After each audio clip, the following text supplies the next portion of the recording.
Good evening and thank you for joining us. Carly, been a pretty hot couple of days down there at the track. Oh man, things are really heating up. Roger Moore, he's been a story so far, but you know what?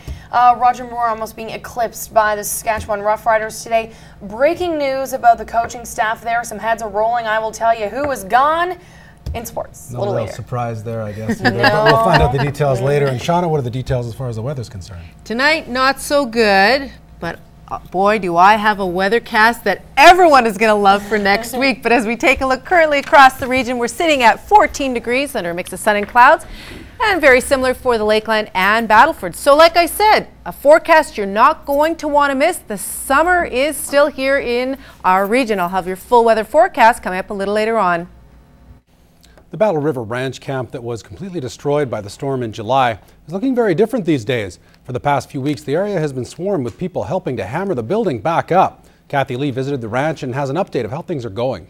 This pile here, it's all that's left of the original building, but today much progress has been made to rebuild the structure right behind me. And the director of the ranch says it's hope that got them through. No, the building has come along really good.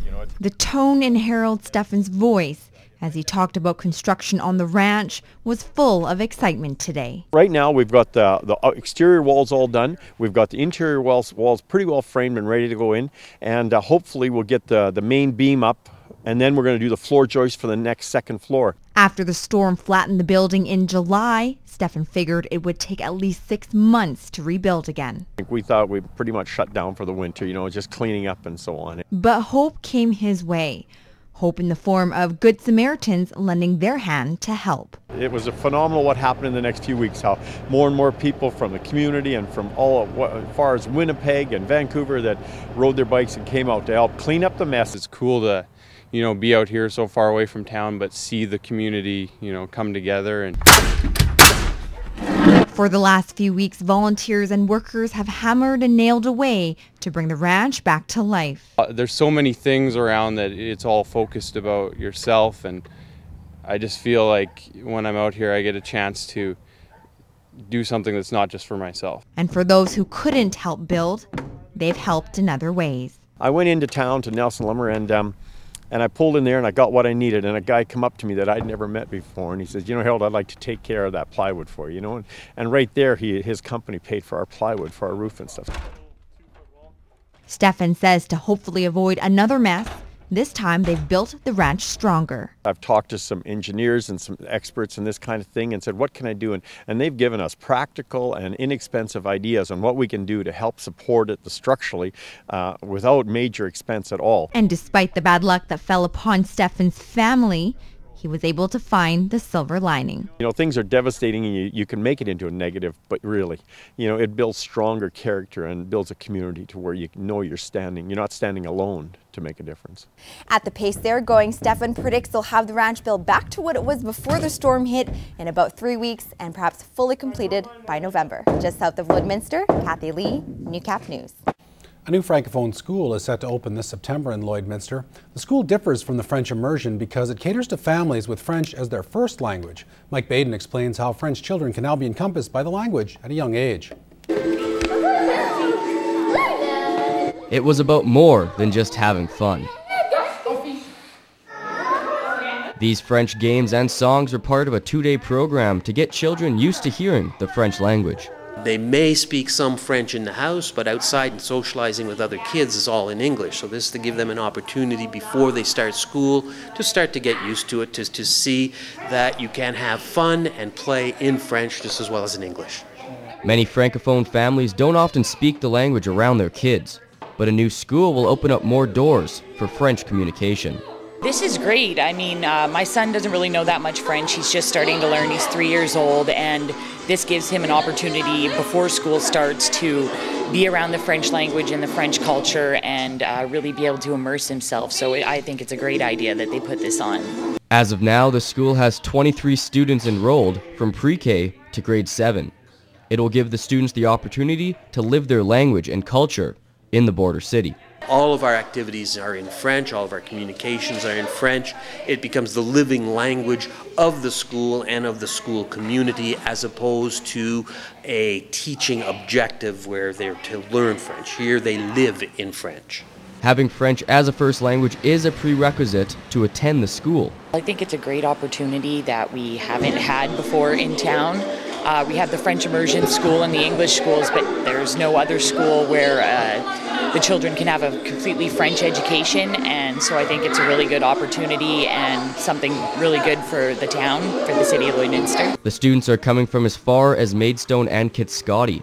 The school is hoping to have up to 400 kids enrolled in the next couple of years, once a more permanent location is selected.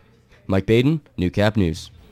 For the past 6 weeks, hundreds of teens from across Canada have been taking part in a cadet program at Four Wing Cold Lake. As Clayton Brown explains, it all wrapped up today with the participants saying their final farewells.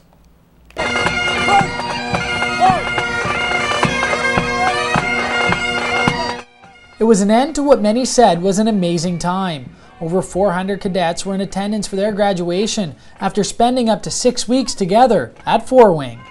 It feels so good. For 6 weeks, we worked our butts off in survival, and we just finished our solos and everything, and it just feels so good. It's been a long 6 weeks. It's going to be nice to get home.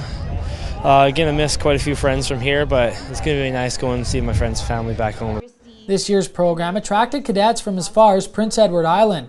They not only learned survival and fitness skills, but also leadership qualities, which will help them in everyday life. You know, we train young people to be better citizens and better leaders as Canadians when they grow up and become adults in their communities. So we give them those skills that they need to become better adults. But the cadets take home more than just new skills. Lasting memories and friendships will not be forgotten.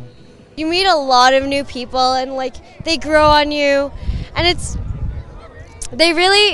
when you come here, you don't know how much of an impact they're going to make in your life, and they make a really big impact. It brings cadets in one place for the summer together. You know, they get to meet people from different backgrounds in different parts of Canada that they normally wouldn't have the opportunity to meet. The cadets begin to head home tomorrow. At Four Wing Cold Lake, Clayton Brown, Newcap News. Lloydminster is the last stop on the CPCA's chuckwagon circuit, and adding more excitement for this 19-year event, businesses across Lloydminster got involved and showed off their country spirit. Shauna Roshak has more on this new addition to the annual event. The chuckwagon races are just one part of the CPCA Chuckwagon Finals Week now on in the border city. New for this year, local businesses were encouraged to get into the spirit and dress up their windows. Judges are overwhelmed by the response. First impression is just awesome. You know, I've seen probably 8 different businesses now with their windows painted up, and it's far beyond what I expected. After a long racing season, Hebson says the finals in Lloydminster is the biggest event. Introducing new aspects like Wagon Week across the entire circuit will hopefully encourage more community involvement. It'd be great to go into every community and see what we see here today, and hopefully we can build this because it's a great community here in Lloydminster, great fans, great sponsors, great businesses, and we appreciate it. For one local business, getting involved not only shows support for the event and the community, but builds on camaraderie internally with staff. And the opportunity to dress Western is a bonus. We just always enjoyed doing that and supporting the community and having a good time doing it. It's always fun to wear jeans. This year's winner is the Country Store, and next year organizers are hoping more businesses participate. You know, in the future we want to build it and reward everybody in some form or fashion who's participated in this, but the attention to detail is just amazing. The races are on all weekend at the Lloydminster Exhibition Grounds with the finals on Sunday afternoon. Shauna Roshak, Newcap News.